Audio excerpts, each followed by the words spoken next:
بسم الله الرحمن الرحيم والحمد لله رب العالمين والصلاة والسلام على أشرف الأنبياء والمرسلين نبينا محمد وعلى آله وأصحابه أجمعين أما بعد উপস্থিত মুসল্লিন ইকরাম, আমরা মহান আল্লাহ রাব্বুল আলামিনের শাহী দরবারে লাখো কোটি শুকরিয়া জ্ঞাপন করি যে আল্লাহ সুবহানাহু ওয়া তাআলা আজকের এই বরকতময় জুমার দিনে আমাদেরকে মহাগ্রন্থ আল কোরআন কারীম থেকে এবং নবী মুহাম্মদ সাল্লাল্লাহু আলাইহি ওয়াসাল্লামের সুন্নাহ থেকে কিছু কথা উপস্থাপনা করার তৌফিক দান করেছেন। আমরা বলি আলহামদুলিল্লাহ। আজকের আমাদের এই টপিকের শিরোনাম করা হয়েছে সময় ও জীবন।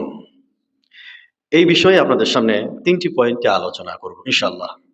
প্রথম পয়েন্টে সময়ের গুরুত্ব, দ্বিতীয় পয়েন্টে নতুন বছরকে উদযাপন করতে আমাদের সর্বোত্তমভাবে নতুন বছরকে সর্বোত্তমভাবে উদযাপন করতে আমাদের করণীয়, তৃতীয় পয়েন্টে সময়ের গুরুত্ব বিষয়ে সালফে সালেহীন আগেরকার নেককার বান্দাদের কাহিনী উল্লেখ করেই আমার আলোচনার রীতি টানবো ইনশাআল্লাহ তাআলা।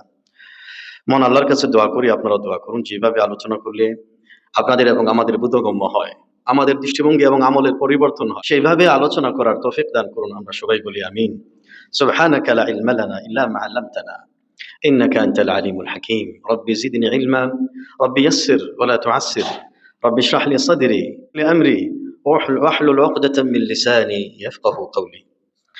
আমরা আমাদের সময় ও জীবন এই টপিকে আমাদের প্রথম পয়েন্টে আলোচনা শুরু করতে চাই। শুরুতেই সময়ের গুরুত্ব নিয়ে আলোচনা করতে চাই। আমরা একটি বছরকে বিদায় দিয়েছি, আমরা একটি বছর অতিবাহিত করেছি, নতুন একটি বছর শুরু করেছি। একটি বছর অতিবাহিত হয়েছে সৎকর্ম ও পাপকর্ম দিয়ে। কেউ ইবাদতের মধ্যে সফলতা অর্জন করেছে, কেউ ইবাদতের মধ্যে গাফলতি করে জীবনটা বিনাশ করে দিয়েছে। আমাদের সকলের জানা আমাদের যাবতীয় সকল কর্মকাণ্ড মহান আল্লাহ রাব্বুল আলামিন রেকর্ড করে রেখেছেন। কিয়ামতের দিন আল্লাহ সুবহানাহু ওয়া তাআলা আমাদের প্রত্যেকেরই আমলনামা আমাদের হাতে দেওয়া হবে এবং বান্দা তার আমলনামা দেখে আল্লাহর কাছে সে এইভাবেই বলবে, ওয়ায়াকুলুনা ইয়া ওয়াইলাতানা, হায় আমাদের আফসোস, মা লিহাযাল কিতাব, এটা কোন সেই কিতাব, লা ইউগাদিরু সাগীরাতান ওয়ালা কাবীরাতান ইল্লা আহসাহা, ছোট বড় এমন কোন আমল বাদ যায়নি এই কিতাবের মধ্যে। এই কিতাবটি কোন দিন দেওয়া হবে বলুন আপনারা? কাল কিয়ামতের দিন মহান আল্লাহ রাব্বুল আলামিন আমাদের হাতে দান করবেন।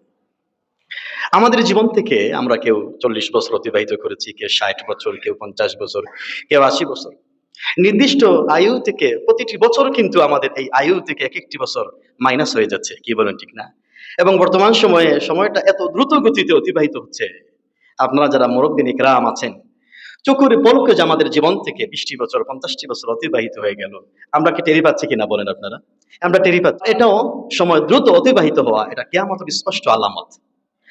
সহিহ বুখারীর বর্ণনা, আল্লাহ রাসূল সাল্লাল্লাহু আলাইহি ওয়াসাল্লাম তিনি বলছেন, লা তাকুমুস সাআতু হাত্তা ইয়াতাকারাবা আয-জামান, কিয়ামত সংঘটিত হবে না যতক্ষণ না পর্যন্ত সময় সংকুচিত না হবে, সময়ের বরকত কমে যাবে।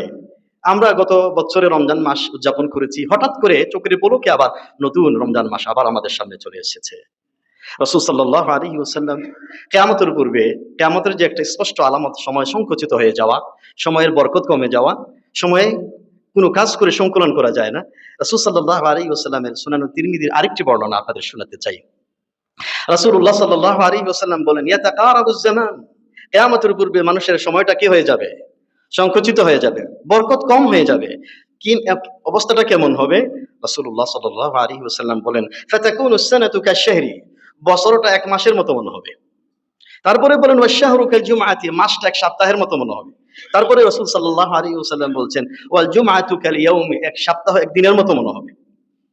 তাহলে আমরা যারা আল্লাহ রাব্বুল আলামিন আমাদেরকে একটা নির্দিষ্ট একটা সময় আমাদেরকে দান করেছেন, এই নির্দিষ্ট এক সময় যদি যথাযথ সময় থাকতে কাজে না লাগাতে পারি, বিশ্বাস করেন আপনার আমার সময়টা চোখের পলকে আমাদের জীবন থেকে অতিবাহিত হয়ে যাবে, কোনো কিছুই আমরা সফলতা অর্জন করতে পারবো না। আমরা আপনাদের সামনে একটি গাণিতিক একটা হিসাব নিকাশ করবো ইনশাআল্লাহ। আমাদের মধ্যে অনেকের বয়স আছে এখানে 17 বছর, কারো 20 বছর, কারো 30 বছর, কারো 40, 50, 60 বছর, এর চেয়ে অনেকেরও 70, 80 বছর হতে পারে। আমরা যদি নবী মুহাম্মদ সাল্লাল্লাহু আলাইহি ওয়াসাল্লামের জবান থেকে শুনি যে তার উম্মতের বয়সের সময়সীমা কতটুকু? যে হাদিসটি সুনান তিরমিজির মধ্যে বর্ণিত হয়েছে। আল্লাহ রাসূল সাল্লাল্লাহু আলাইহি ওয়াসাল্লাম তার উম্মতের আয়ু সম্পর্কে, তার উম্মতের বয়স সম্পর্কে তিনি বলছেন, আমারু উম্মতি মা বাইনা 60 ইলা 70। আমার উম্মতের গড় আয়ু, কি আয়ু? গড় আয়ু। আমার উম্মতের গড় আয়ু হবে 60 থেকে 70 বছর। কত বছর? 60 থেকে 70 বছর। রাসূল সাল্লাল্লাহু আলাইহি ওয়াসাল্লাম বলেন, ও আকাল্লুহুম মান ইয়াজুযু যালিকা, এই 60 থেকে 70 বছরের অধিক 80 বছর, 100 বছর, 110 বছর আমার উম্মতের খুব কম সংখ্যক লোক সময় পাবে। কিন্তু গড় আয়ু আমার উম্মতের কত বছর? 60 থেকে 70 বছর। আরেকটি হাদিস আপনাদের শোনাতে চাই। এই হাদিসটি ইমামুল বুখারী রাহিমাহুল্লাহ তার সহিহের মধ্যে বর্ণনা করেছেন। আল্লাহ রাসূল সাল্লাল্লাহু আলাইহি ওয়াসাল্লাম বলেন, আ'দারাল্লাহু ইলা মরিইন আখারা আজালাহু হাত্তা বালাগা 60 সানা। ওই ব্যক্তির কোনো উযর আল্লাহর কাছে গ্রহণযোগ্য হবে না। কার উযর গ্রহণযোগ্য হবে না?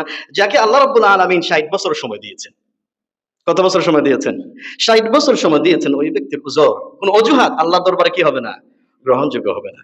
তাহলে এই দুটি হাদিস থেকে বোঝা যাচ্ছে যে আমাদের জীবনের 60 বছর যারা সময় পেয়েছে, যারা অত্যন্ত গুরুত্বপূর্ণ এই 60 বছর সময়। কারণ এই অধিকাংশ এই বছর অতিক্রম করে খুব কম সংখ্যক নবী মুহাম্মদ সাল্লাল্লাহু আলাইহি ওয়াসাল্লামের উম্মত।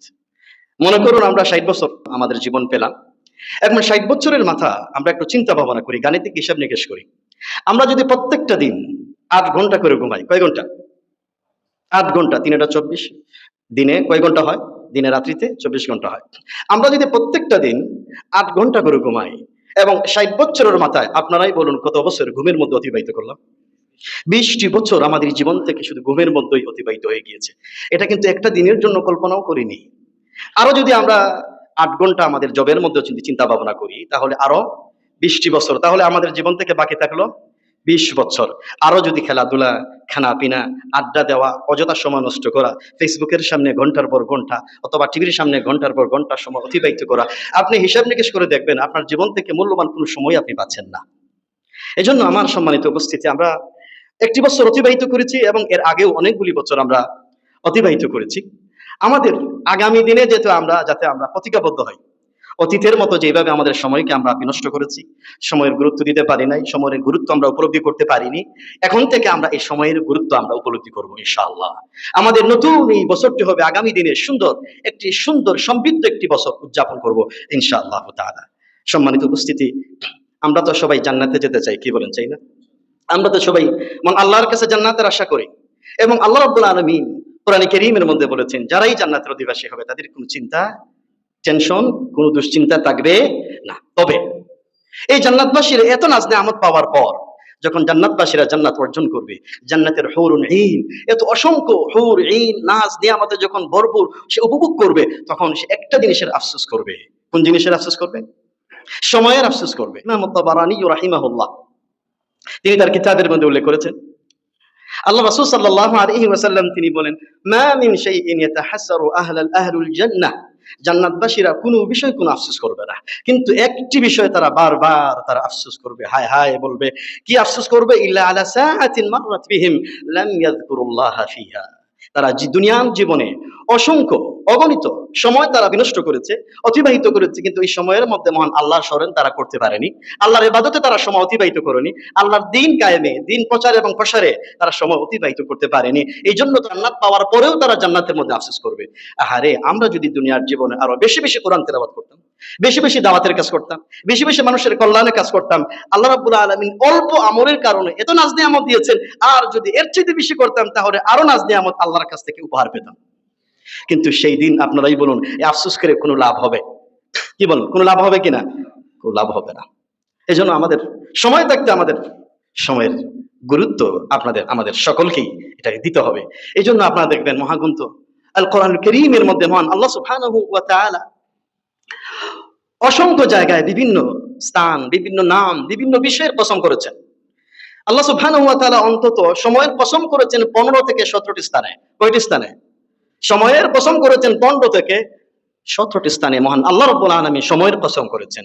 ওয়াল আসরি, আসরের কসম, ওয়াল ফাজরি, ফজরের সময়ের কসম, ওয়াল লাইলি, রাত্রির কসম, ওয়ান নাহারি, দিনের কসম, ওয়াশ শামসি, সূর্যের কসম, ওয়াল কামারি, চন্দ্রের কসম। এই সবগুলি সময়ের সাথে সম্পৃক্ত এবং কোরআনুল কারীমের যতগুলি বিষয়ের মধ্যে আল্লাহ রাব্বুল আলামিন কসম করেছেন, এর মধ্যে সর্বশেষ কসম করেছেন সময়ের। সেটা কোন সূরা বলুন আপনারা? আল আসরের কসম করেছেন। অর্থাৎ এর অর্থই হলো যে যাবত পর্যন্ত আল্লাহ রাব্বুল আলামিন যা কিছু কোরআনের মধ্যে অবতীর্ণ করেছেন, যা কিছু সম্পর্কে তিনি কসম করেছেন, ওয়াল আসরি, সময় হলো তার পূর্বেকার সকল বিষয়ের সাক্ষী। এই সময়টাকে তোমরা গুরুত্ব দাও। আমার সম্মানিত উপস্থিতি, আমরা আমাদের প্রথম পয়েন্টে সময়ের গুরুত্ব নিয়ে আলোচনা করলাম। আসুন আমরা আমাদের আলোচনার দ্বিতীয় পয়েন্ট নিয়ে আমরা আলোচনা করি। আমাদের আলোচনার বিষয়বস্তু দ্বিতীয় পয়েন্ট হলো নতুন বছরকে সর্বোত্তম ভাবে উদযাপন করা, এবং এই বছরকে সর্বোত্তম ভাবে উদযাপন করতে আমাদের করণীয়, আমাদের বাস্তবায়নে কিছু করণীয় নিয়ে এই পয়েন্টে আপনাদের সামনে আলোচনা করবো ইনশাআল্লাহ তাআলা। আমার সম্মানিত উপস্থিতি, আমরা আপনাদের সামনে আগামীতে এই 2026 সালকে সামনে রেখে এই নতুন এই বছরটিকে আমরা সুন্দরভাবে, সফলভাবে যাতে আমরা উদযাপন করতে পারি, আমাদের ইমানি, আমাদের নৈতিক, আমাদের আখলাকি, আমাদের চরিত্র, আমাদের ইলম, আমাদের জ্ঞান, আমাদের শরীর, আমাদের পরিবার, আমাদের সমাজ, আমাদের রাষ্ট্র, সকল দিক থেকে যাতে সুন্দর একটি জীবন আমরা উপহার দিতে পারি, এই জন্য আমাদের পরিকল্পনা গ্রহণ করার প্রয়োজন আছে কিনা নাই আপনারা বলুন? আছে। আমি আপনাদের সামনে স্বল্প পরিসরে কিছু পয়েন্ট ভিত্তিক 16টি করণীয় আলোচনা করবো ইনশাআল্লাহ। কয়টি? 16টি করণীয় আলোচনা করব, যাতে আমরা নতুন এই বছরটিকে সুন্দরভাবে উদযাপন করে নতুন জীবন আমরা উপহার দিতে পারি, আমাদের আখলাক, আমাদের চরিত্রকে আরো সুন্দর করতে পারি, আমাদের ইমানকে আরো মজবুত করতে পারি, আমাদের ইমানকে আরো নবায়ন করতে পারি, আমাদের শরীরকে আরো মজবুত সুসংগঠিত করতে পারি। এজন্য 16টি করণীয়ের মধ্যে প্রথম করণীয় হচ্ছে নতুন বছরের জন্য সুন্দর একটি পরিকল্পনা গ্রহণ করা। কি গ্রহণ করা বলুন আপনারা? সুন্দর একটি পরিকল্পনা গ্রহণ করা। শুধু ইবাদত করলেই হয় না, শুধু দাওয়াতের কাজ করলেই হয় না, শুধু আপনি কোরআন তেলাওয়াত করলে হয় না। নতুন এই বছরটিকে আঞ্জাম দিতে, নতুন ভাবে উদযাপন করতে একটি সুন্দর সমৃদ্ধ পরিকল্পনা গ্রহণ করা উচিত। এই পরিকল্পনার কথা আমি বলি নাই, এই পরিকল্পনা গ্রহণ করার কথা মহান আল্লাহ রাব্বুল আলামিন কোরআনুল কারীমে সূরাতুল হাসরের 18 নম্বর আয়াতে তিনি এভাবেই বলেছেন, ইয়া আইয়ুহাল্লাযীনা আমানু ইত্তাকুল্লাহা ওয়াল তানজুর নাফসুম মা কদ্দামাত লিগাদিন ওয়াত্তাকুল্লাহ। হে ইমানদারেরা, তোমরা ভয় করো কাকে? আল্লাহকে তোমরা ভয় করো। ওয়াল তানজুর নাফসুম মা কদ্দামাত লিগাদ, প্রত্যেক নফস, প্রত্যেক ব্যক্তি যেন দেখে নেয়, প্রত্যেক ব্যক্তি যেন পরিকল্পনা গ্রহণ করে, নাফসুম মা কদ্দামাত লিগাদিন, আগামী দিনের জন্য সে কি করছে, আগামী দিনের জন্য মনে আল্লাহর কাছে যখন আল্লাহর পক্ষ থেকে বান্দার আমলনামা দেওয়া হবে, এই আমলনামাটা কেমন হবে, এই আমলনামাটার পরিধি, এই আমলটা কেমন হবে, এই বিষয়টি এখন থেকে যেন প্রস্তুতি গ্রহণ করে, এখন থেকে যেন পরিকল্পনা গ্রহণ করে। তাহলে আমরা আমাদের সুন্দর এই জীবন, আইমানি, আখলাকি, চারিত্রিক আমাদের উন্নতি সাধনে আমাদের সুন্দর কি গ্রহণ করা প্রয়োজন? এটা সুন্দর পরিকল্পনা গ্রহণ করা প্রয়োজন। এটা হলো 1 নম্বর করণীয়। 2 নম্বর করণীয়, আমাদের এই বছরকে সামনে রেখে 2 নম্বর করণীয়, আমাদেরকে 16টি করণীয়র মধ্যে 2য় নম্বর করণীয় হচ্ছে নতুন বছরকে তাওবার মাধ্যমে উদযাপন করা। কিসের মাধ্যমে? তাওবা, ইস্তেগফারের মাধ্যমে। বেশি বেশি তাওবা করুন। আমরা আমাদের অতীত জীবনে অনেক গুনাহের কাজ করেছি, কি বলেন? আমাদের মধ্যে কে মসজিদে কেউ কে আছে কোনো গুনাহ গত বছরে আমার দ্বারা সংগঠিত হয়নি? কে বলতে পারবে? কুল্লু বানি আদম খাতা, আদম সন্তানের প্রত্যেকেই ভুল করে, এবং এই ভুল থেকে তওবাকারী হচ্ছে মহান আল্লাহর কাছে সবচেয়ে প্রিয় বান্দা। এজন্য আমরা অতীত জীবনে অনেক গুনাহের কাজ করেছি, শিরকের গুনাহ করেছি, বেদাতের গুনাহ করেছি, নিফাকের গুনাহ করেছি, চুগলখড়ি করেছি, মানুষকে কষ্ট দিয়েছি, পরিবারকে কষ্ট দিয়েছি, মানুষের সাথে জুলুম অন্যায় করেছি। এই যাবতীয় এই গুনাহ থেকে তওবা করতে হবে কার কাছে? আল্লাহর কাছে। কারণ এই তওবা ছাড়া আপনি নতুন কোনো পরিকল্পনা সফলভাবে আপনি বাস্তবায়ন করতে পারবেন না। ইস্তেগফার ছাড়া আপনি আপনার কাজের মধ্যে বরকত অর্জন করতে পারবেন না।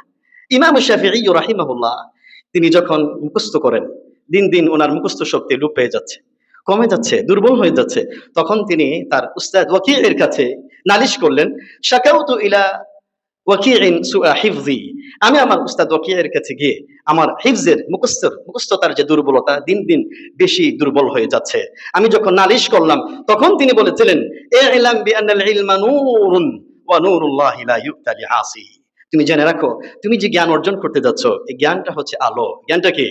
আলো। তোমার জেনে রাখা উচিত কোন পাপিষ্ঠ মানুষের জন্য আল্লাহ রাব্বুল আলামিন তার আলো দান করেন না। আপনার জীবনে গুনাহ থাকবে, পাপাচার থাকবে, গুনাহে ভরপুর থাকবে, এই গুনাহের উপস্থিতিতে কোনো ভালো কাজ আপনি আঞ্জাম দিতে পারবেন না। এই জন্য গুনাহমুক্ত জীবনের প্রয়োজন। কি প্রয়োজন? আমাদের নতুন বছরটি হবে কি মুক্ত জীবন? গুনাহমুক্ত জীবন। এই জন্য বেশি বেশি কি করতে হবে আমাদের?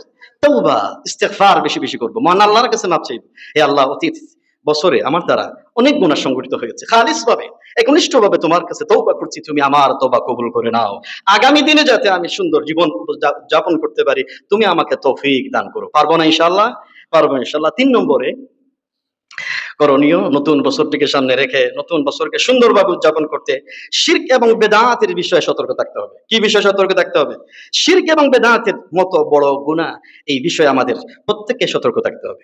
আমাকে জানতে হবে কোন কাজটি তাওহীদ, কোন কাজটি আল্লাহ রাব্বুল আলামিনের সার্বভৌমত্বের স্বীকৃতি দেয়, কোন কাজটি আল্লাহ রাব্বুল আলামিনের একত্ববাদকে জানান দেয়।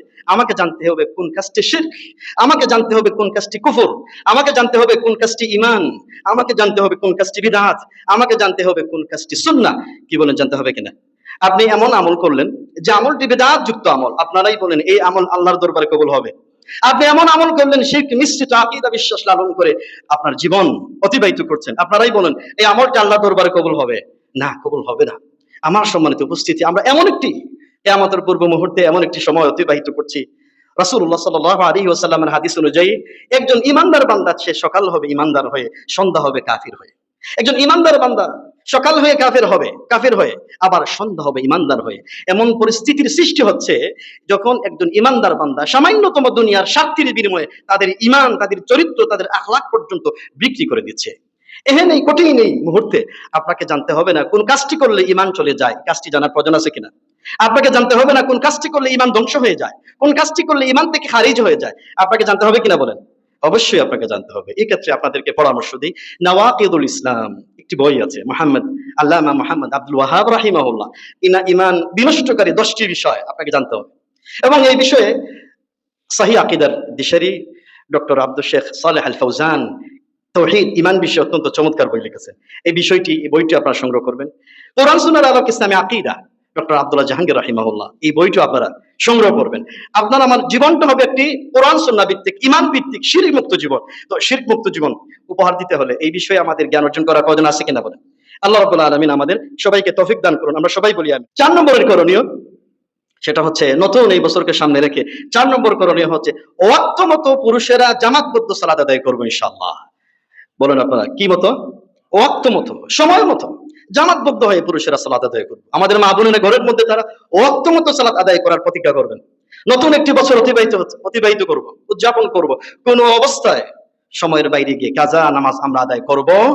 আমরা সালাত আদায় করব কোন সময়ে? ওয়াক্ত মতো, সময় মতো, ওয়াক্ত মতো আমরা পুরুষেরা জামাতবদ্ধ হয়ে সালাত আদায় করব। নবী মুহাম্মদ সাল্লাল্লাহু আলাইহি ওয়াসাল্লামের কে যখন প্রশ্ন করা হয়েছে আইয়ুল আমালি আফদাল, সর্বোত্তম আমল কোনটি ইয়া রাসূলুল্লাহ, আল্লাহ রাসূল সাল্লাল্লাহু আলাইহি ওয়াসাল্লাম বলেছিলেন আসসালাতু আলা ওয়াক্তিহা, সময় মতো সালাত আদায় করা মানে আল্লাহর কাছে সর্বোত্তম আমল। এই সর্বোত্তম আমল করতে পারবো ইনশাআল্লাহ। আগামী একটি বছর আমরা যদি একটা প্রকল্পের কথা চিন্তা করি, একটা প্রজেক্টের কথা চিন্তা করি, আমরা যদি এই প্রকল্প বাস্তবায়ন করতে পারি, যে প্রকল্পের কথা মুসনাদ ইমাম আহমদের মধ্যে বর্ণিত হয়েছে। আল্লাহ রাসূল সাল্লাল্লাহু আলাইহি ওয়াসাল্লাম তিনি বলেন, মান সাল্লা লিল্লাহি 40 ইয়াওমান ফি জামাআহ ইউদরিকু তাকবীরাতাল উলা, তোমাদের মধ্যে যদি কেউ 40টা দিন ওয়াক্ত মতো তাকবীরে উলার সাথে, তাকবীরাতুল ইহরাম, ইমাম সাহেব যখন তাকবীর দেন প্রথম তাকবীর, এটার নাম কোন তাকবীর? এটা তাকবীর উলা, অথবা এটাকে বলা হয় তাকবীরাতুল ইহরাম। তাকবীরাতুল ইহরাম হারাম তাকবীর। এই তাকবীর উলার সাথে কেউ যদি 40টা দিন ওয়াক্ত মতো ইমাম সাহেবের সাথে তাকবীর উলার সাথে নামাজ আদায় করতে পারে, রাসূল সাল্লাল্লাহু আলাইহি ওয়াসাল্লাম তার সম্পর্কে দুটি সার্টিফিকেট, তার সম্পর্কে দুটি সনদ তাকে উপহার দিচ্ছেন। 1 নম্বর সনদ, কুতিবাত লাহু বারাআতুম মিনান নারি, জাহান্নাম থেকে মুক্তির সনদ তাকে দেয়া দিবেন। আরেকটি সার্টিফিকেট হচ্ছে বারাআতুম মিনান নিফাকি, মুনাফিকের তালিকা থেকে আল্লাহ রাব্বুল আলামিন তাকে বাদ দিয়ে দিবেন। আসুন আমরা নতুন একটি বছর উদযাপন করব। আমরা কি এই প্রকল্প নিতে পারি কিনা বলেন? আপনি নেবেন, আপনার সন্তানরা নেবে, সন্তানের জন্য কম্পিটিশন করবেন। বাবা, যদি 40টা দিন একসাথে যদি তুমি নামাজ আদায় করতে পারো, তোমাকে একটি সাইকেল উপহার দেবো ইনশাআল্লাহ, তোমাকে একটি বই উপহার দেবো, তোমাকে একটি জামা উপহার দেবো। এবং বর্তমানে বাংলাদেশের বিভিন্ন মসজিদেও এই কম্পিটিশন, যে প্রতিদিন 40 দিন সালাত আদায় করার পরে তাদেরকে সাইকেল উপহার দেওয়া হচ্ছে, তাদেরকে বিভিন্ন উপহার উপটোকন দেওয়া হচ্ছে। এই বিষয়টি আসলেই প্রশংসনীয়। তো আমরা কি পারবো না যে নতুন এই বছর উদযাপন করতে, মুনাফিকের তালিকা থেকে নাম বাদ দিতে, জাহান্নাম থেকে মুক্তির সনদ গ্রহণ করতে, অর্জন করতে 40টা দিন একাধারে তাকবীর উলার সাথে জামাতের সাথে নামাজ আদায় করার প্রতিজ্ঞা করতে পারবো তো ইনশাআল্লাহ? এই পরিকল্পনা গ্রহণ করুন। যত বেশি পরিকল্পনা গ্রহণ করবেন, যত বেশি উৎসাহ উদ্দীপনা নিয়ে সামনের দিকে অগ্রসর হবেন। হাদিসে কুদসির মধ্যে বর্ণিত হয়েছে, আল্লাহ রাসূল সাল্লাল্লাহু আলাইহি ওয়াসাল্লাম বলেন, আল্লাহ রাব্বুল আলামিন বলেন, মান আতানি শিবরান মান আতানি মাশয়ান আতাইতুহু হারওয়ালাতান। কেউ যদি আমার দিকে হেঁটে আসে, আল্লাহ রাব্বুল আলামিন তার দিকে দৌড়ে আসে। এজন্য আল্লাহর দিকে অগ্রসর হন, আল্লাহর দিকে প্রস্তুতি পরিকল্পনা গ্রহণ করুন। পাশাপাশি ফরজ নামাজের পাশাপাশি সুন্নত সালাত আমরা ছেড়ে দেব না, নফল সালাত আমরা ছেড়ে দেব না। দিনে এবং রাত্রিতে 5 ওয়াক্ত সালাতের সাথে কয় রাকাত সুন্নত আছে? কয় রাকাত সুন্নত আছে? 12 রাকাত। কয় রাকাত সুন্নত আছে? 12 রাকাত সুন্নাহ। রাসূল সাল্লাল্লাহু আলাইহি ওয়াসাল্লাম বলেছেন, যে ব্যক্তি দিনে এবং রাত্রিতে এই 12 রাকাত সুন্নত নামাজ আদায় করবে, আল্লাহ রাব্বুল আলামিন তার জন্য জান্নাতের ভিতরে আরেকটি ঘর নির্মাণ করে দিয়ে দিবেন। তো এই সমস্ত নিয়ামত কেন আমরা গাফলতি করে, সময় বিনষ্ট করে কেন আমরা মাহরুম হচ্ছি? এই জন্য আমরা বিতিরের সালাতের মতো গুরুত্বপূর্ণ সালাত আমরা কোনো অবস্থায় ছেড়ে দেব না। 5 নম্বরের করণীয় হচ্ছে সকাল ও সন্ধ্যার জিকির সমূহ এবং অন্যান্য জিকির সমূহ নিয়মিত আমরা আমল করব। কি করবো আমরা ইনশাআল্লাহ? 5 নম্বর করণীয় হচ্ছে সকাল সন্ধ্যার জিকির। আজকার আছে কিনা বলেন আপনারা? এটাকে বলা হয় আযকারুস সাবাহি ওয়াল মাসা, সকাল সন্ধ্যার জিকির এবং অন্যান্য সময়ে নিয়মিত জিকির। সুবহানাল্লাহ ওয়ালহামদুলিল্লাহ ওয়া লা ইলাহা ইল্লাল্লাহ ওয়াল্লাহু আকবার। এই সমস্ত নিয়মিত জিকির আমরা করব তো ইনশাআল্লাহ। এই সমস্ত জিকিরের মাধ্যমে আপনার হৃদয়ের প্রশান্তি আল্লাহ রাব্বুল আলামিন আপনাকে দিয়ে দান করবেন। এই সমস্ত জিকিরের মাধ্যমে আল্লাহ রাব্বুল আলামিন শয়তান থেকে আপনাকে বাঁচিয়ে রাখবেন। এই সমস্ত জিকিরের মাধ্যমে আল্লাহ রাব্বুল আলামিন বিপদ আপদ থেকে আপনাকে রক্ষা করবেন। এই সমস্ত জিকির কোন অবস্থায় আমরা ছেড়ে দেব না। ফজরের সালাত পড়েছেন, ফজরের সালাত পড়ে মসজিদের মধ্যে অবস্থান করেছেন, সকালের জিকির পড়ে মসজিদ থেকে বের হন। সন্ধ্যা হয়ে গিয়েছে, মাগরিব রক্ত হয়ে গিয়েছে, আসর রক্ত হয়ে গিয়েছে, মাগরিবের সালাত আদায় করেছেন, মাগরিবের পরে সন্ধ্যার জিকির পরে মসজিদ থেকে বের হন। এই সমস্ত জিকিরের প্রশিক্ষণ সন্তানদেরকে দিন, দান করুন, সন্তানদেরকে প্রশিক্ষণ দিন।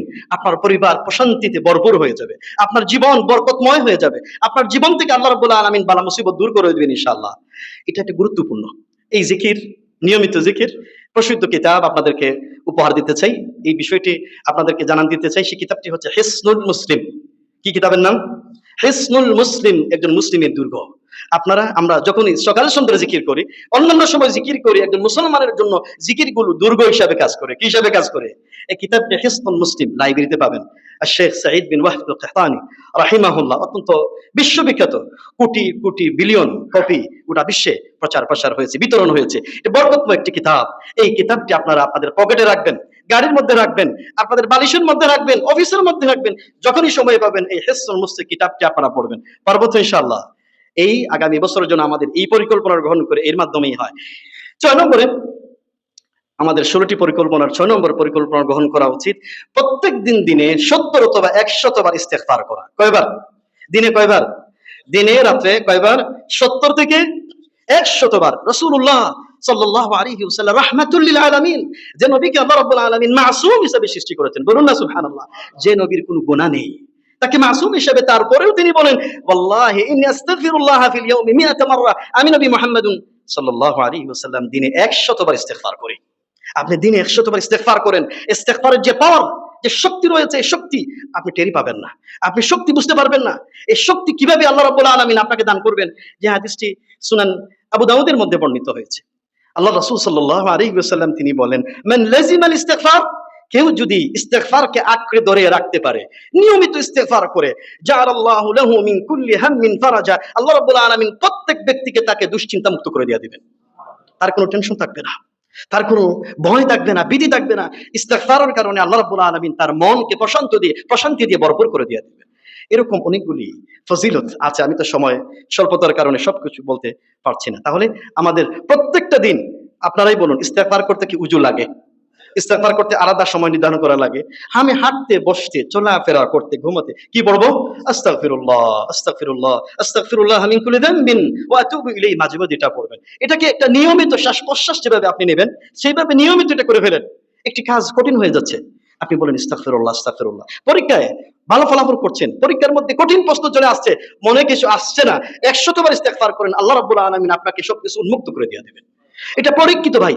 অনেকের সন্তান হয় না। শেখ আব্দুল আজিজ বিন বাজ রাহিমাহুল্লাহর কাছে এসে 20টি বছর হয়ে গিয়েছে, সন্তান হয় না। তখন তিনি বললেন, তুমি 100 বার, প্রতিদিন 100 বার, 1000 বার তুমি ইস্তেগফার করো। ওই মহিলাটি যাওয়ার পরে 100 বার, প্রতিদিন 1000 বার ইস্তেগফার করেছে। 3 মাস পরে, 4 মাস পরে এসে শেখ আব্দুল আজিজ বিন বাজকে সুসংবাদ দিল, শেখ, আল্লাহ রাব্বুল আলামিন আমার সন্তান আমার পেটে দান করেছে। এটা ইস্তেগফারের ফলাফল। 7 নম্বরে করণীয় হচ্ছে রাসূলুল্লাহ সাল্লাল্লাহু আলাইহি ওয়াসাল্লামের উপর বেশি বেশি সালাত এবং সালাম প্রেরণ করবেন। কি প্রেরণ করবেন? বেশি বেশি সালাত সালাম প্রেরণ করবেন। যে নবীকে আমরা বেশি ভালোবাসি, এই পৃথিবীতে যে কেউ যাকে বেশি ভালোবাসে সে বেশি তার নাম স্মরণ করে কিনা বলেন আপনারা? যে ব্যক্তিকে বেশি ভালোবাসে ওই ব্যক্তির নাম বেশি স্মরণ করে। আমরা কি নবী মুহাম্মাদুন সাল্লাল্লাহু আলাইহি ওয়াসাল্লামকে ভালোবাসি কিনা? ভালোবাসি, অবশ্যই ভালোবাসি। নিজেদের জীবনের চাইতে সবচেয়ে বেশি ভালোবাসি। যাকে যে যত বেশি ভালোবাসে তার স্মরণ করে। এই নবীর ভালোবাসার অন্যতম প্রমাণ হলো তার নবীর শানে বেশি বেশি দুরূদ, যেটাকে আমরা কে বলি সালাত সালাম প্রেরণ করা। কি প্রেরণ করা? সালাত এবং সালাম প্রেরণ করা। রাসূলুল্লাহ সাল্লাল্লাহু আলাইহি ওয়াসাল্লাম যে হাদিসটি সহিহ মুসলিমের মধ্যে বর্ণিত হয়েছে, আল্লাহ রাসূল সাল্লাল্লাহু আলাইহি ওয়াসাল্লাম বলেন, মান সাল্লা আলাইহি ওয়াহিদাতান সাল্লাল্লাহু আলাইহি আশরা, যে ব্যক্তি আমার উপরে একবার সালাত সালাম প্রেরণ করবে আল্লাহ রাব্বুল আলামিন ওই ব্যক্তির উপরে 10 বার রহমত বর্ষণ করবেন। আপনি সালাত, রাসূল সাল্লাল্লাহু আলাইহি ওয়াসাল্লামের উপরে সালাত সালামের যে ফজিলত রয়েছে, যে মর্যাদা রয়েছে, এটাও ইস্তেগফারের ফজিলতের চাইতে কিন্তু কম নয়। বেশি বেশি করবেন প্রত্যেকটা দিন, কম করে হলেও সকালে 10 বার, সন্ধ্যার সময় 10 বার। আল্লাহুম্মা, সংক্ষিপ্ত ভাবে বলতে পারেন আল্লাহুম্মা সাল্লি আলা মুহাম্মদ, আল্লাহুম্মা সাল্লি ওয়া সাল্লিম আলা মুহাম্মদ, অথবা এভাবেই বলতে পারেন আল্লাহুম্মা সাল্লি ওয়া সাল্লিম আলা নাবিয়িনা মুহাম্মদ। এইভাবে করে প্রত্যেকটা দিন বলা যাবে কিনা? 100 বার বলবেন, 1000 বার বলার চেষ্টা করবেন। বিশেষ করে লাইলাতুল জুমা, জুমার রাত্রিতে এবং জুমার দিনে রাসূলুল্লাহ সাল্লাল্লাহু আলাইহি ওয়াসাল্লামের উপরে বেশি বেশি সালাত সালাম প্রেরণ করার কথা রাসূল সাল্লাল্লাহু আলাইহি ওয়াসাল্লাম আমাদের নম্বরে। আমাদের নতুন এই বছরকে উদযাপন করতে আমাদের করণীয় হলো প্রতি মাসে আমরা আইয়ামুল বীদ 13, 14 এবং 15 তারিখে, চন্দ্র মাসের 13, 14, 15 তারিখে সিয়াম পালন করার চেষ্টা করব। পাশাপাশি প্রতি সপ্তাহে সোম এবং বৃহস্পতিবারে কি পালন করবো ইনশাআল্লাহ? সিয়াম পালন করার চেষ্টা করবো ইনশাআল্লাহ। এই সিয়ামের মাধ্যমে আপনার জীবন পরিবর্তন হবে, আপনার শরীর সুস্থ হয়ে উঠবে। এই সিয়ামের মাধ্যমে আল্লাহর সাথে কানেক্টিভিটি তৈরি হবে। এই সিয়ামের মাধ্যমে আল্লাহর সাথে আরো বন্ধুত্ব গভীর হয়ে যাবে। এই সিয়ামের মাধ্যমে ইবাদতের মধ্যে শক্তি সামর্থ্য আপনি অর্জন করতে পারবেন। এই জন্য এই সিয়ামকে যথাসাধ্য পালন করার চেষ্টা করবো ইনশাআল্লাহ। 8 নম্বরের যে করণীয়টা হচ্ছে আমরা নিয়মিত দান সদকা অভ্যস্ত হব। কি সদকা অভ্যস্ত হব? নিয়মিত দান সদকা করব। এই নিয়মিত দান সদকা করার মাধ্যমে আল্লাহ রাব্বুল আলামিন কি পরিমাণ রহমত বরকত, কি পরিমাণ সাহায্য সহযোগিতা আল্লাহ রাব্বুল আলামিন আপনাকে করবেন, আপনি টেরই পাবেন না। আর বিশেষ করে যে হাদিসটা সহিহ বুখারী এবং মুসলিমের মধ্যে বর্ণিত হয়েছে, আল্লাহ রাব্বুল আলামিনের পক্ষ থেকে প্রত্যেকটা দিন 2 জন ফেরেশতা দুনিয়ার জীবনে আগমন করেন। কয়জন ফেরেশতা? 2 জন ফেরেশতা আগমন করেন। একজন ফেরেশতা এসে বলে, আল্লাহুম্মা আ'তি মুনফিকান খালাফা, হে আল্লাহ আজকের দিনে যারা দান করেছে তাদের দান বৃদ্ধি করে দাও। আরেকজন ফেরেশতা বলে, আল্লাহুম্মা আ'তি মুমসিকান তালাফা, হে আল্লাহ আজকের দিনে যারা দান করে নাই তাদের সম্পদকে তুমি ধ্বংস করে দাও, বিনাশ করে দাও। আমরা কি এই ফেরেশতাদের এই দোয়া আমরা পেতে চাই কিনা? ফেরেশতাদের এই রহমত বরকতের দোয়া আমরা পেতে চাই কিনা? এই জন্য কম করে হলেও 10 টাকা দান করবেন প্রত্যেকটা দিন, যাতে করে ফেরেশতাদের এই দোয়ার বরকতের তালিকায় আপনি যেন শামিল হয়ে যান। এবং এই সদকার মাধ্যমে আল্লাহ রাব্বুল আলামিন কত বড় বড় মুসিবত আপনার জীবন থেকে আল্লাহ সরিয়ে দিবেন ইনশাআল্লাহ। 9 নম্বরে আত্মীয় স্বজনদের খোঁজখবর নেওয়া। কাদের খোঁজখবর নেওয়া? আত্মীয় স্বজন। আমাদের আত্মীয় স্বজন আছে কিনা? নাই। আমাদের ভাই বোনেরা আছে, আমাদের চাচা আছে, মামারা আছে, খালুরা আছে, নানারা আছে, দাদা দাদি আছে, অনেক আত্মীয় স্বজন আমাদের আছে, শ্বশুর শাশুড়ি আছে কিনা? নাই। এদের খোঁজখবর নেওয়া আপনার আমার ইমানি দায়িত্ব। এবং এই খোঁজখবর নিলে সুন্দর একটি বছর যদি এইভাবে আমাদের আত্মীয় স্বজনদের খোঁজখবর নেই, তাদের সহযোগিতা করে, তাদের দুঃখের দিনে তাদের পাশে দাঁড়াতে পারে, রাসূলুল্লাহ সাল্লাল্লাহু আলাইহি ওয়াসাল্লাম তিনি বলেন, মান আহাব্বা আইয়ুবসাতা লাহু ফি রিজকিহি, কেউ যদি তোমাদের রিজকের মধ্যে বরকত পেতে চায়, রিজকের মধ্যে প্রশস্ততা পেতে চায়, এবং ওয়ায়ুনসা লাহু ফি আজালিহি, এবং তার আয়ুর মধ্যে তার জীবনের মধ্যে বরকত পেতে চায়, ফালইয়াসিল রাহিমাহু, সে যেন তার আত্মীয়তার বন্ধন অটুট রাখে, আত্মীয়তার খোঁজখবর নেয়। আল্লাহ রাব্বুল আলামিন তার রিজকের মধ্যে বরকত দান করবেন, তার জীবন আয়ুর মধ্যে আল্লাহ বরকত দান করে দিয়ে দিবেন। আমরা যেন আগামী বছর এই পরিকল্পনা আমলগুলি যেন আমরা করি। 10 নম্বরে জ্ঞান এবং জ্ঞান অর্জন সমৃদ্ধির জন্য, জ্ঞান অর্জন করার জন্য নিয়মিত একটু পাঠ্যসূচি আপনি নির্ধারণ করুন। শুধু কি আমল করলে চলবে না? আমলের আগে আমাদের জ্ঞান অর্জন করতে হবে? কি বলেন আপনারা? আমলের আগে জ্ঞান অর্জন করতে হবে। ইলম ছাড়া, ইসলামিক জ্ঞান ছাড়া আমল পরিপূর্ণ হয় না। এই জন্য আপনাকে নিয়মিত জ্ঞান অর্জনে অভ্যস্ত হতে হবে। তবে ব্যক্তি বিশেষ ব্যক্তির অবস্থা ভেদে ভিন্নতর হতে পারে। কারো কারো বেসিক জ্ঞান প্রয়োজন, ইসলামিক ফাউন্ডেশন জ্ঞান প্রয়োজন, ইসলামের মৌলিক জ্ঞান প্রয়োজন, ইসলামের ফারাইজি জ্ঞান প্রয়োজন, কারো কারো উচ্চতর জ্ঞান প্রয়োজন। আপনার অবস্থা আপনি নির্ধারণ করুন। নিয়মিত জ্ঞান অর্জন করুন, নিয়মিত স্টাডি করুন, নিয়মিত ইসলামী সাহিত্য পড়ুন, নিয়মিত তাফসীর পড়ুন, নিয়মিত হাদিস পড়ুন। একটি সময় আপনাকে নির্ধারণ করা উচিত। কারণ আপনি যদি ভালো আমল করতে হয়, আপনি যদি কোনটা হক কোনটা বাতিল, কোনটা ঈমান কোনটা কুফর, এই সমস্ত বিষয় জ্ঞান অর্জন করা ছাড়া কি এটাকে অর্জন করা সম্ভব হবে? আপনারা বলুন, এটা কোনো অবস্থায় সম্ভব হবে না। এই জন্য জ্ঞান অর্জন করুন এবং নিয়মিত দার্সে বসার চেষ্টা করুন। কোন আলেমের দার্সে বসা, যে কোনো আলেম যিনি কোরআন এবং সুন্নাহ থেকে আলোচনা করেন, আপনাদেরকে দাওয়াত দিচ্ছি। আমরা কুদ্দুতুল্লাহ জামে মসজিদে প্রতি বৃহস্পতিবার বাদ মাগরিব মিশকাতুল মাসাবিহ এই প্রসিদ্ধ হাদিস কিতাব থেকে আমরা নিয়মিত দার্স দিচ্ছি। এ যাবৎ পর্যন্ত আমরা 400-র মতো হাদিস আমরা পড়েছি। আপনারা এই কুদ্দুতুল্লাহ জামে মসজিদে প্রতি বৃহস্পতিবার বাদ মাগরিব হাদিসের দর্শে বসতে পারেন। প্রতি জুমাবারে, শুক্রবারে বাদ মাগরিব আমাদের আল বায়ান ইনস্টিটিউট সুবিদ বাজারে কুইন্স হসপিটালের সাথে যে বিল্ডিংটা রয়েছে আল বায়ান ইনস্টিটিউটের সেখানে প্রতি জুমাবারে বাদ মাগরিব কোরআন থেকে আমরা তাফসীর করছি। এখনো নিয়মিত আমরা সূরাতুল কাহফ থেকে তাফসীর করে যাচ্ছি। আপনারা সেখানে অংশগ্রহণ করার চেষ্টা করবেন। এবং আরেকটি আশার কথা আপনাদের শোনাতে চাই, যাদের কোরআন তেলাওয়াত সহিহ না, তাদের কোরআন তেলাওয়াত সহিহ করার জন্য বাদ ফজর আল বায়ান ইনস্টিটিউটে নিয়মিত প্রত্যেকটা দিন 2 ঘন্টা সহিহ কোরআন তেলাওয়াতের ব্যবস্থা করেছে। আপনাদের যাদের সুযোগ আছে আপনারা এই সুযোগটা গ্রহণ করবেন, কিছু হিফজ করার চেষ্টা করবেন, ভালো শিক্ষক দিয়ে ব্যবস্থা করেছে। 11 নম্বরের করণীয় হচ্ছে আপনার নিয়মিত সহিহ শুদ্ধভাবে কোরআন তেলাওয়াত করুন। কি তেলাওয়াত করুন? সহিহ শুদ্ধভাবে কোরআন তেলাওয়াত করুন। আমাদের মধ্যে অনেকে আছে এখনো পর্যন্ত কোরআনে কারীম সহিহ শুদ্ধ করে পড়তে পারেন না, আছে কিনা নাই বলুন আপনারা? আমাদের মধ্যে অনেকে আছে কোরআন কারীম ঘরের মধ্যে আছে, কিন্তু এই কোরআন আমরা ঘরের মধ্যে খুলে একবারের জন্য তেলাওয়াত করার সময় আমরা পাই না। এটা কেমন করে হতে পারে? কোরআন নিয়মিত করবেন, কমপক্ষে প্রত্যেকটা দিন কম করে হলেও 1 পারা অথবা আধা পারা কোরআন তেলাওয়াত করুন। মিনিমাম 1 মাসে কোরআন খতম করুন, অথবা 2 মাসে খতম করুন, অথবা কমপক্ষে 3 মাসে কোরআন খতম করুন। কোরআনের বরকত ছাড়া আপনি জীবন আপনার মানে দুনিয়াটা আপনার এই দিনটা শুরু আপনি করবেন না। নিয়মিত কোরআন তেলাওয়াত করবেন, পাশাপাশি কোরআন কারীমের কিছু অংশ মুখস্থ করার আপনি চেষ্টা করবেন। 12 নম্বরের করণীয় হচ্ছে মহাগ্রন্থ আল কোরআনুল কারীম অন্তত আগামী 1টি বছরে বুঝে শুনে পড়ার চেষ্টা করুন। কি শুনে পড়ার চেষ্টা করবেন? বুঝে শুনে পড়ার চেষ্টা করুন। আমাদের মধ্যে হাজারো লক্ষ মুসলমান আছে কোরআন তেলাওয়াত করে কিন্তু কোরআন বুঝে না। কোরআন বুঝে পড়ার চেষ্টা করেন, আছে কিনা নাই? আছে। আমাদের এই মসজিদে আমরা অনেকেই এখনো পর্যন্ত 30 পারা আল্লাহর কোরআন বুঝে শুনে পড়তে পারি নাই। আমরা কি প্রতিজ্ঞা করতে পারি আগামী 365 দিনে মহাগ্রন্থ আল কোরআনুল কারীম বুঝে শুনে প্রত্যেক দিন কমপক্ষে হলেও 1.5 পৃষ্ঠা বুঝে শুনে পড়বো? পারবো না ইনশাআল্লাহ? কে পারবো না? পারবো ইনশাআল্লাহ। কারণ কোরআন কারীমের 611 পৃষ্ঠা আছে। এই 611 পৃষ্ঠা 365 দিনে আপনি যদি ভাগ করেন, তাহলে প্রত্যেকটা দিন যদি আপনি 1.5 পৃষ্ঠা করে এই কোরআনুল কারীম অর্থ সহ বুঝে শুনে পড়েন, তাহলে 365 দিনে বুঝে শুনে 30 পারা কোরআন কারীম আপনার পড়া হয়ে যাবে ইনশাআল্লাহ তাআলা। এই পরিকল্পনা আপনি গ্রহণ করুন। 13 নম্বরের করণীয় হচ্ছে রাসূলুল্লাহ সাল্লাল্লাহু আলাইহি ওয়াসাল্লামের জীবনের উপর একটি পরিপূর্ণ সিরাত গ্রন্থ বুঝে শুনে পড়ার চেষ্টা করুন। আমরা যে নবীর অনুসরণ করি, যে নবীর অনুকরণ করি, তাকে আমাদের জানতে হবে কিনা বলেন? তার সম্পর্কে আমাদের জানতে হবে না?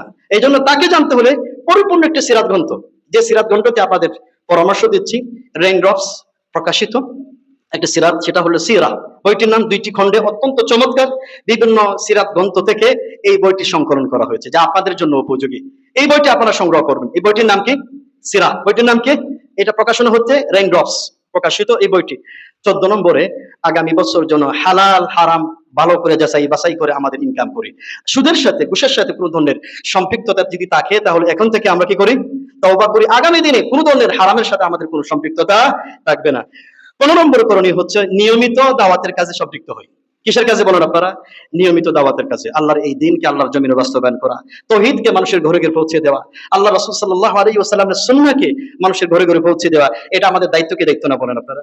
যারাই দাওয়াতের কাজ করছে তাদের দাওয়াতের কাজে সহযোগিতা করা, ঐক্যবদ্ধভাবে ভালো কাজে সহযোগিতা করা, ভালো মানুষের সহযোগিতা হওয়া, ভালো সংগঠনের সহযোগী হওয়া আমাদের প্রত্যেকের দায়িত্ব এবং কর্তব্য রয়েছে। 16 নম্বর সর্বশেষ যে বিষয়টি আপনাদের বলতে চাই, সেটি হচ্ছে বেশি বেশি দোয়ার মাধ্যমে মন আল্লাহর কাছে তৌফিক কামনা করা। কিসের মাধ্যমে? দোয়ার মাধ্যমে যেন আমরা তৌফিক কামনা করতে পারি, যাতে মহান আল্লাহ রাব্বুল আলামিন এই যে নতুন একটি বছর আমরা উদযাপন করতে যাচ্ছি, এই নতুন বছরটি যেন আমাদের নৈতিকতা, আমাদের ইমানি, আমাদের আখলাকি, আমাদের চারিত্রিক, আমাদের শারীরিক সব ধরনের সমৃদ্ধি, প্রস্তুতি, উন্নতি সাধন গ্রহণ করে সুন্দর পরিকল্পনা গ্রহণ করে সামনের দিকে নতুন এই বছরটি যেন আমরা উদযাপন করতে পারি। এই জন্য বেশি বেশি মহান আল্লাহর কাছে কি চাইতে হবে? কি করতে হবে? দোয়া করতে হবে। এই দোয়াটিও রাসূলুল্লাহ সাল্লাল্লাহু আলাইহি ওয়াসাল্লাম শিখিয়ে দিয়েছেন। তিনি বলেছেন, তোমরা এইভাবে দোয়া করো, আল্লাহুম্মা আইন্নি আলা যিকরিকা ওয়া শুকরিকা ওয়া হুসনি ইবাদাতিকা। আমার সম্মানিত উপস্থিতি, আমরা এই জগৎ পর্যন্ত আপনাদের সামনে কয়টি করণীয় কথা বললাম? 16টি করণীয়। এই সংক্ষিপ্ত পরিসরে 16টি করণীয় আমরা নতুন একটি বছর আমরা উদযাপন করতে যাব। অতীত বছরটিকে আমরা বিদায় দিয়েছি, নতুন এই বছরটি যেন আমাদের ইমানি, আমাদের চারিত্রিক, আমাদের আখলাকি, আমাদের ব্যক্তিগত জীবন পরিবর্তন হয়। এই সুন্দর পরিকল্পনা যদি আমরা গ্রহণ করতে পারি, আমার ব্যক্তিগত জীবন সুন্দর হবে, আমার পরিবার সুন্দর হবে, আমার সমাজ সুন্দর হবে, আমাদের রাষ্ট্র সুন্দর হবে। আর এই সুন্দর বিষয়টি গঠন করতে হলে আমাদের সময়টাকে আমাদের বেশি গুরুত্ব দিতে হবে। কি কাকে গুরুত্ব দিতে হবে? আমাদের এই সময়টাকে গুরুত্ব দিতে হবে। আসুন না আমরা 3 নম্বর পয়েন্টে আমরা আলোচনা করতে পারলাম না। আগামী অন্য কোনো দিনে ইনশাআল্লাহ আমরা এই 3 নম্বর সালফে সালেহিন সময়ের গুরুত্ব সম্পর্কে তারা কি করতেন এই বিষয়ে আমরা অন্য কোনো আলোচনা করবো ইনশাআল্লাহ। মহান আল্লাহ রাব্বুল আলামিনের কাছে আমরা তৌফিক কামনা করি যে নতুন একটি বছর আমরা উদযাপন করতে যাচ্ছি। আল্লাহ রাব্বুল আলামিন এই নতুন এই বছরটি যেন আমাদের জীবনের পরিবর্তনটা ইমানের দিক থেকে, আখলাকের দিক থেকে, চরিত্রের দিক থেকে এবং আমাদের ব্যক্তিগত বিজয় এবং দেশের ইসলামের বিজয়টাকে আল্লাহ রাব্বুল আলামিন নিশ্চিত করেই যেন আমরা নতুন এই বছরটি উদযাপন করতে পারি। আল্লাহ রাব্বুল আলামিন আমাদের সবাইকে তৌফিক দান করুন। আমরা সবাই বলি আমিন। ওয়া মা তৌফিক ইল্লা বিল্লাহ। আসসালামু আলাইকুম ওয়া রাহমাতুল্লাহি ওয়া বারাকাতুহু।